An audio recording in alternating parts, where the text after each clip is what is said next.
திரு கண்ணன், சுரேஷ் கண்ணன் அவர்கள்ட்ட கேட்கிறேன், அப்புறம் கண்ணன் அவர்கள்ட்ட வர்றேன். இது ஒரு லாபி நம்ம புரிஞ்சுக்கணும். திரு தம்பிதுரைக்கு டெல்லியில் இருக்கிற ஒரு லாபி, இது வெறுமனே அந்த அடிப்படையில் நடந்தது தானே தவிர பிரதமரோ அல்லது உள்துறை அமைச்சரோ பிரதமர் அலுவலகமோ முடிவு செய்தெல்லாம் இப்படி ஒரு அங்கீகாரத்தை கொடுத்துட்டாங்க நம்ம பார்க்க முடியாதுங்கிறார் திரு தராஷ்யாம். இது அங்கீகாரமே அல்ல. வணக்கம். இது அங்கீகாரம் வெறும் அழைப்பு. சரி, அது ரொம்ப தெளிவா. அதிமுகவில் யாருக்கு அழைப்புன்னு ஒரு கேள்வி இருக்குல்ல. அதிமுகவுக்கு அழைப்பு. கூட்டணி கட்சி அதிமுக. அதிமுக யார்கிட்ட இருக்கு? எடப்பாடி பழனிசாமி இருக்கு. அவர் என்ன பொறுப்புல இருக்காரு? ஏன் இது வருதுன்னா, பிரதம அமைச்சர் தமிழ்நாட்டுக்கு வராரு, பல்கலைக்கழகத்துக்கு போறாரு, திண்டுக்கல்ல இருக்கக்கூடிய பல்கலைக்கழகத்துக்கு, மதுரைக்கு 2 பேரையும் வாங்கன்றாங்க, 2 பேரும் நின்னுதான் வரவேற்பு கொடுக்குறாங்க. அப்ப அதிமுக யார்கிட்ட இருக்குன்னு அவங்க அப்ப முடிவு பண்ணல, இப்ப பண்ணிட்டாங்கன்னு பார்க்க வேண்டியிருக்கா? பிரதமர் நீங்க வந்தா கூட சேர்ந்து வாங்கன்னு சொல்லலாம். அந்த அனுமதி அவருக்கு உண்டு. உங்களையும் சேர்த்து நீங்க நில்லுங்க, நான் பார்க்கும்போது எல்லாரையும் பார்க்கணும்னு நினைக்கிறேன்னு சொல்றது அவரோட பண்பு. ஒரு இடத்தில் அழைப்பு என்பது வேறு, வரவேற்பு என்பது வேறு. அந்த அழைப்பு என்பது அபிஷியல். இது இந்த அபிஷியல் தெரியாம கூட வரட்டுமே. ஏடிஎம்கே தான் இன்னைக்கு இருக்கு. முதல்ல ஒரு பொதுவான அறிவிப்பு வரும்போது நான் வரமாட்டேன், தம்பிதுரை அனுப்புறேன் அப்படின்னாங்க. அதுக்கு பிறகு அந்த அங்கீகாரம் அல்லது நீங்க சொல்ற மாதிரி அழைப்பு, முறைப்படியான அழைப்பு அப்படிங்கிறது கொடுக்கப்பட்டதுக்கு பிறகு இவர் போறாரா? இல்ல, மாநாட்டு அழைப்பே முதல்ல முதலமைச்சர்கள் மட்டும்தான் அழைக்கப்பட்டது என்று நினைக்கிறேன். அதான் அதுக்கு முன்னாடி ஒரு கடிதம் வந்ததாக இன்னைக்கு டைம்ஸ் ஆஃப் இந்தியா வெளியிடுறாங்க. அந்த கடிதத்துல பொதுவாக அதிமுகன்னு சொல்லியிருந்தாங்க, இல்ல நீங்க குறிப்பிட்ட பேரை சொன்னா வரணும்னு சொன்னாங்க. அதனால இவர் இன்னைக்கு போறாருன்றதுதான் திரு ஷியாம் அவர்கள். அது அந்த பத்திரிகையில் வாயிலாக செய்திகள். ஆனா எங்களுக்கு கிடைத்த செய்தியின் அடிப்படையில் என்னன்னா, முறைப்படி ஏடிஎம்கே அழைப்பு கூட்டணி கட்சி என்று 2வது தடவை தான் முடிவு பண்ணியிருக்காங்க. அந்த 2வது தடவை அடிப்படையில் கூட்டணி கட்சிக்கு வாய்ப்பு அனைத்து கட்சி கூட்டம், அனைத்து கட்சி கூட்டத்தில் இந்தியாவில் இருக்கக்கூடிய முக்கியமான கட்சிகளை அழைக்கிறாங்க. அதுல நாடாளுமன்ற உறுப்பினர்களை, சட்டமன்ற உறுப்பினர்கள் வைத்திருக்கிற அடிப்படையில் அதிமுகவுக்கு அழைப்பு வருது. அதுல தான் கேட்கிறேன் அந்த அழைப்பு. அதுக்கு பிறகு இன்னைக்கு அதுக்கு ஒரு நன்றி பாராட்டி ஒரு கடிதம் நீங்க வெளியிடுறீங்க, திரு எடப்பாடி பழனிசாமி வெளியிடுறாரு. அதுல பிரதமரை பற்றி ரொம்ப ஒரு உயர்வாக எல்லாம் பேசியிருக்கிறாரு. அப்ப அந்த சேஞ்ச் ஒரு ஏதாவது இருக்கா ஈக்குவேஷன்ல? அழைப்பு கொடுப்பதற்கு நன்றி தெரிவிப்பது நம்மளுடைய கடமை. அதிமுக நாடாளுமன்றத்தில் ஒரு முக்கிய இடத்தில் இருக்கின்றது. வரும்போதெல்லாம் சந்திக்க வேண்டிய அவசியம் இல்லை என்று சொன்ன திரு எடப்பாடி பழனிசாமி தான் இந்த அறிக்கையை கொடுத்திருக்காரு. அரசு ரீதியாக வரும்பொழுது சந்திப்போம், மற்ற நிகழ்ச்சிக்கு வரும்போது சந்திக்க வேண்டிய கட்டாயம் இல்லை. சந்திக்கலாம், ஒன்றும் பிரச்சனை கிடையாது, அவசியம் இல்லை. ஆமா, அந்த தேவையில்லை. அது என்ன முறை? இன்றைக்கு அரசு விழாவுக்கு அழைத்திருக்கிறார்கள், முறையான நிகழ்வு. மத்திய அரசு அழைத்திருக்கிறது, அதற்கு ஒரு நன்றி தெரிவித்து ஒரு கட்சியின் பொதுச் செயலாளராக, இடைக்கால பொதுச் செயலாளராக நன்றி தெரிவித்து சொல்லியிருக்காரு. வேற ஒண்ணு இதுல ஒண்ணுமே கிடையாது.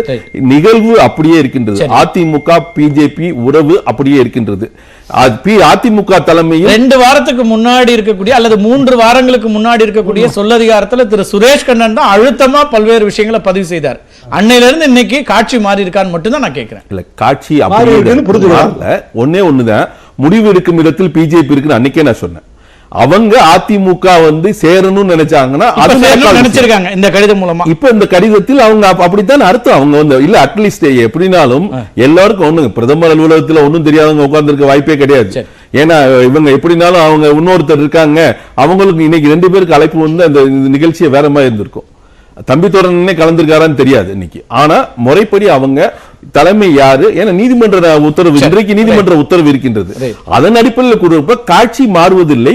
சரியாக நடக்கும் பட்சத்தில் பொதுச் செயலாளர் சரியாக நடந்து கொண்டிருக்கிறார். அவ்வளவுதான், வேற எந்த மாற்றமும் கிடையாது. திரு கண்ணன், கைவிடப்பட்டுட்டாரா திரு ஓ பன்னீர்செல்வம்? ஏன் தேர்தல் ஆணையத்திலிருந்து இடைக்கால பொதுச் செயலாளர் அங்கீகரித்து கடிதம் அனுப்பி விட்டார்களா கைவிடப்படுவதற்கு? அண்ணன் தராசு ஷியாம் அவர்கள் எப்பொழுதுமே ஆதாரங்கள் இல்லாமல் எந்த கருத்தையும் முன்வைக்க மாட்டார். அப்படித்தான் தம்பிதுரை விவகாரத்தையும் குறிப்பிட்டார். 15 நவம்பர்லயே ஒரு கடிதம் அதிமுக தலைமைக்கு வந்துவிட்டது. அந்த கடிதம் மகாலிங்கத்தின் மூலம் பழனிசாமிக்கும் கொடுக்கப்பட்டு, அது மறுபடியும் தம்பிதுரை மூலம் செக் பண்ணி மொட்டை கடிதாச்சு மாதிரி மொட்டையா வந்திருக்கு. அதிமுக தலைமைன்னா ஒருங்கிணைப்பாளரும் அதுல கிளைம் பண்ணுவாரு. உடனே என் பேரை போட்டு, எதிர்கட்சிங்கிற முறையில என் பேரை போட்டு எனக்கு இந்த கடிதத்தை வாங்கி கொடுங்கன்னு சொல்லி தம்பிதுரை அனுப்பிச்சு, தம்பிதுரை பிரகலாத் ஜோஷி ஆபீஸ்ல, அதாவது பார்லிமெண்டரி அஃபேர்ஸ் மினிஸ்டருடைய ஆபீஸ்ல போய் உட்கார்ந்து கையோட அந்த கடிதத்தை வாங்கி போஸ்டர்ல கூட அனுப்பாம கையோட வாங்கி அவர் ஒரு ஆளு மூலியமா கொடுத்து விட்டு இது பழனிசாமி கைக்கு மட்டுமே பத்திரமாக போய் கிடத்தி விட வேண்டும், மகாலிங்கம் கைக்கு கூட கிடத்தி விடக்கூடாது, மகாலிங்கம் போனா கூட வேற ஏதாவது ஸ்ப்ரெட் ஆயிரும் சொல்லி இதெல்லாம் செய்யறதுக்கான ஆட்கள் தகுதியான நபர்கள் யாரும் உங்க அணியில் இல்லையாப்பா? இது இது என்ன தேர்தல் ஆணையத்திலிருந்து வாங்கப்பட்ட உத்தரவா? இதற்கு இவ்வளவு மத்திய அரசாங்கம் ஒரு அழைப்பு இருக்குது சார். 40 கட்சிகள் அழைக்கிறாங்க, இந்தியாவுடைய முக்கியமான கட்சிகள், அரசியல் கட்சிகள்னு. அந்த கட்சியை ரெப்ரசென்ட் பண்றது யாருங்கிறதான இப்ப பிரச்சனை. அதிமுகவை யார் ரெப்ரசென்ட் பண்றதுன்றதான பிரச்சனை. அதிமுகவை ரெப்ரசென்ட் பண்ணுவதற்கு அதிமுகவிற்கு கடிதம் அனுப்பிவிடுங்கள் என்றுதான் பிரதமர் அலுவலகத்திலிருந்து பார்லிமெண்ட் அஃபேர்ஸுக்கு சொல்லப்பட்டது. அதாவது பாராளுமன்றத்தில் யாருக்கெல்லாம் உறுப்பினர்கள் மெம்பர்கள் இருக்கிறார்களோ, சட்டமன்ற உறுப்பினர்கள் இருக்கிறார்களோ, பார்லிமெண்ட் உறுப்பினர்கள் இருக்கிறார்களோ அந்த கட்சிக்கெல்லாம் கடிதம் கொடுத்து விட வேண்டும் என்பது உத்தரவு. அந்த உத்தரவுக்கு பிரகலாத் ஜோஷி பார்லிமெண்ட், பிரகலாத் ஜோஷி கூட இல்ல கையெழுத்து தான் அவரு, ஆனா அந்த பார்லிமெண்ட் அப்ப மினிஸ்டர் இருக்கக்கூடிய செக்ரட்டரிகள் மூலமா தான் இந்த கடிதம் தயாரிக்கப்பட்டு அந்தந்த கட்சிகளுக்கு அனுப்பப்படுகிறது. அந்த கடிதத்தையே அதாவது கட்சிகள் தான் பெயர் போட்டு அனுப்பும். இவர் ஒருவர் தான் என் பெயரை போட்டுக் கொள்ள வேண்டும், என் பெயர் எனக்காக வர வேண்டும் என்று. அதாவது எப்படின்னா இது G20 மாநாட்டுக்கு இவர் கடிதம் பெற்றிருக்கிறார். இப்பொழுது அதிகாரப்பூர்வமாக G20 மாநாட்டுக்கு பெற்றிருக்கிறார். இன்னொரு மாநாட்டுக்கும் செல்வார். 420 மாநாடு நடத்தி அதற்கும் இவர் தலைமை பொறுப்பு ஏற்று அதற்கும் இவர் ஒரு கடிதம் எழுதி அதற்கும் இவர் பேரையும் போட்டுக் கொள்வார். அந்த அளவுக்கு வேலை செய்கிறார்கள்.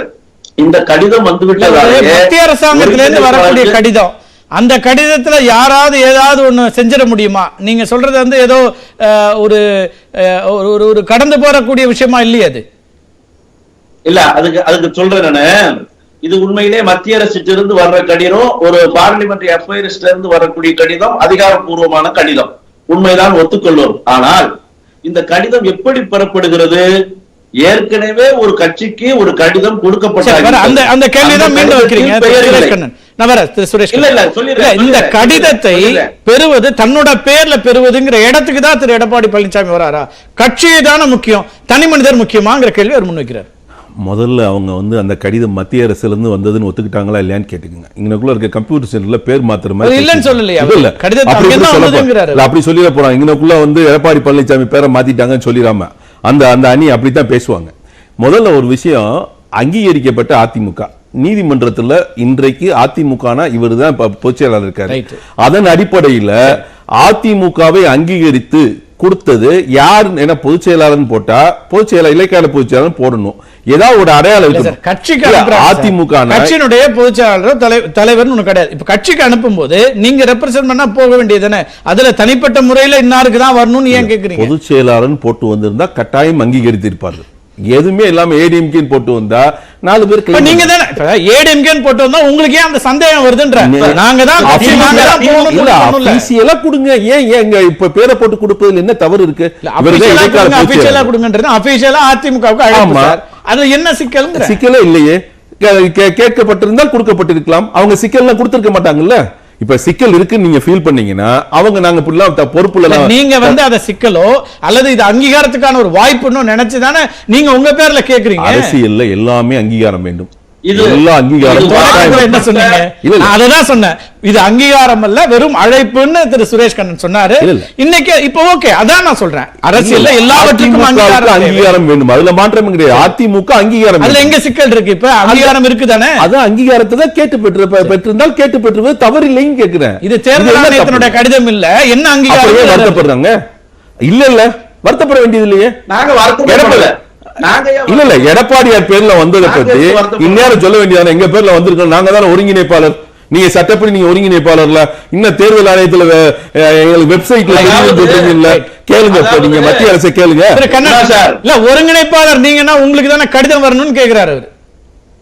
அதாவது நம்ம ஏற்கனவே தமிழ்நாடு தேர்தல் ஆணையத்துல நடத்தப்பட்ட கூட்டத்துல, அனைத்து கட்சி கூட்டத்துல எப்படி ஜெயக்குமார் வந்து அந்த அதிமுகங்கிற போட தனக்கு முன்னாடி எடுத்து வச்சுக்கிட்டாரோ அதே போல இப்ப எடப்பாடி பழனிசாமி என்ன செய்யறாரு, இடைக்கால பொதுச் செயலாளர்னு போட்டுக்கிட்டு அந்த கடிதத்தை வாங்கிக்கிறாரு. அவர் ஜெயக்குமார் செஞ்சதுக்கும் பழனிசாமி செஞ்சதுக்கும் எந்த வித்தியாசமும் கிடையாது. இன்னொன்னு, இடைக்கால பொதுச் செயலாளர் என்பது ஏற்கனவே இறந்த காலமாகிவிட்டது, காலாவதி ஆகிவிட்டது. இல்லையா? அப்படி நினைக்கலையே மத்திய அரசாங்கம், அப்படி நினைக்கலையே.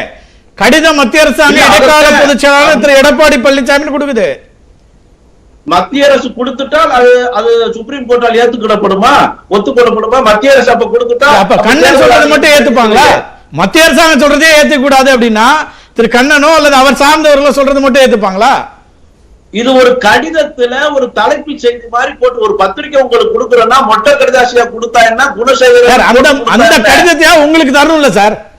ஏன் தரல? ஒருங்கிணைப்பாளர் திரு ஓ பன்னீர்செல்வம், முன்னாள் முதலமைச்சர், நீங்க ஒன்னா இருங்க, கட்சி ஒன்னா இருக்கிறதுக்கு நீங்க எல்லாம் சேர்ந்து இருங்கன்னு உங்கள்கிட்ட தான் திரு மோடி சொன்னாருன்னு நீங்க சொன்னீங்க. இப்ப ஏன் சொல்லல? இப்ப ஏன் அழைப்பு கொடுக்கல? இல்ல, அந்த அழைப்புங்கிறது உண்மையிலே அவர்கள் அதிமுகவிற்கு கொடுத்தார்கள். அந்த அதிமுகவிற்கு கொடுத்ததை தனக்கு, அதாவது எவ்வளவு கவனமா பத்திரமா ஒரு திருட்டுத்தனமா அந்த கடிதத்தை, இது என்ன கடிதம், இதெல்லாம் அங்கீகாரமா?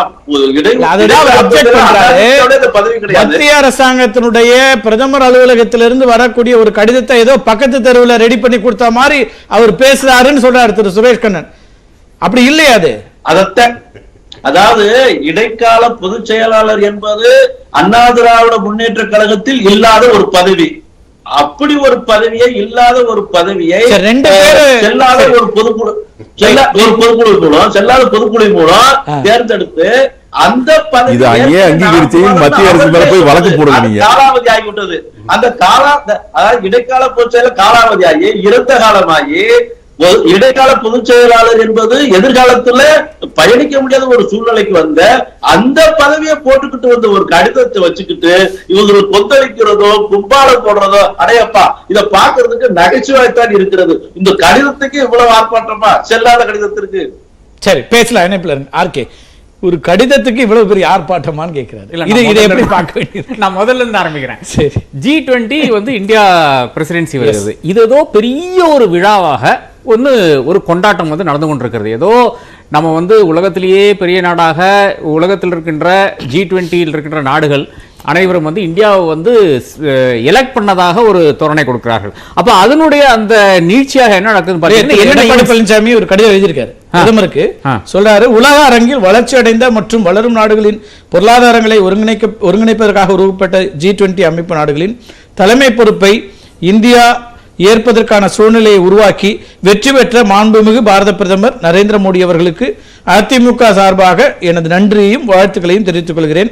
பிரதமர் அவர்களின் கடின உழைப்பால் உலகெங்கிலும் உள்ள நாடுகளின் உயர்மட்ட பிரமுகர்களுடன் நல்லுறவை பேணி இந்தியாவின் நற்பெயரை உயர்த்தியதன் காரணமாக G20 தலைமை பொறுப்புக்கு சாத்தியமானது. இது 130 கோடி இந்தியர்களை தலைநிமிர செய்துள்ள நிறைய சொல்றாரு. அதான் பிரச்சனை. அவருக்கு G20 என்னன்னு தெரியாது, இங்க இருக்கிறவங்களுக்கு G20 என்னன்னு புது ஒரு விளக்கம் வந்து கொண்டிருக்கிறது. இது வந்து ரொட்டேஷன்ல வர சேர், 20 பேருக்கும் இது வரும். இதுக்கு முன்னால யார் வச்சிருந்தா? அமெரிக்கா வச்சிருந்தா சொல்லலாம், அமெரிக்காவுக்கு அப்புறம் இந்தியாவுக்கு தான் வந்துச்சு. ஆனா இந்தோனேசியா வச்சிருந்தாங்க. இந்தோனேசியா நாம யாரும் போகாத ஒரு நாடு மாதிரி ஒரு நாடு அங்க சைட்ல இருக்கிறது, ஒரு 1000 தீவு கொண்ட நாடா இருக்கிறது. அதுல இருந்து இந்தியாவுக்கு வருது. இவ்வளவுதான் மேட்டர். ரொட்டேஷன்ல 20 நாடுகளுக்கும் வருது. ஆனால் இங்க என்ன பண்றாங்கன்னா, இன்னும் அடுத்த ஒரு வருஷம் வந்து இதை கம்ப்ளீட்டாக வைத்துக்கொண்டு என்னென்ன நமக்கு ஒரு பப்ளிசிட்டி தேட முடியும், இதெல்லாம் எப்படி ஓட்டாக கன்வெர்ட் பண்ணலாம். அதனால G20 அந்த லோகோவோட பாத்தீங்கன்னா பிஜேபியோட அந்த லோட்டஸ் சிம்பிள் இருக்கும்.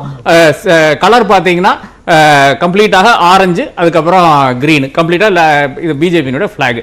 இதுல அடுத்த கட்டமாக என்ன பண்ணலாம்? அதாவது இதெல்லாம் நடந்ததே கிடையாது. முதலமைச்சர்கள் எல்லாம் அழைத்துக் கொண்டு ஒரு மாநாடு நடத்தலாம் என்று ஒரு யோசனை வருகிறது.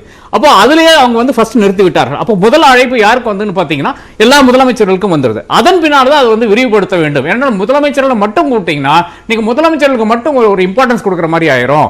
அவர்களே உட்கார வைங்க சைட்ல, அதாவது ஃபர்ஸ்ட் ரோல் அவங்களா உட்காரட்டும். அதன் பிறகு எல்லா கட்சிகளையும் what ever parties represented in parliament அனைவரும் ரெகக்னைஸ்ட் பொலிட்டிக்கல் பார்ட்டிஸ் எல்லாரையும் அழைக்கலாம் அப்படின்னு வருகிறது. அப்ப இதுதான் என்னுடைய பேக்ரவுண்டா இருக்கிறது.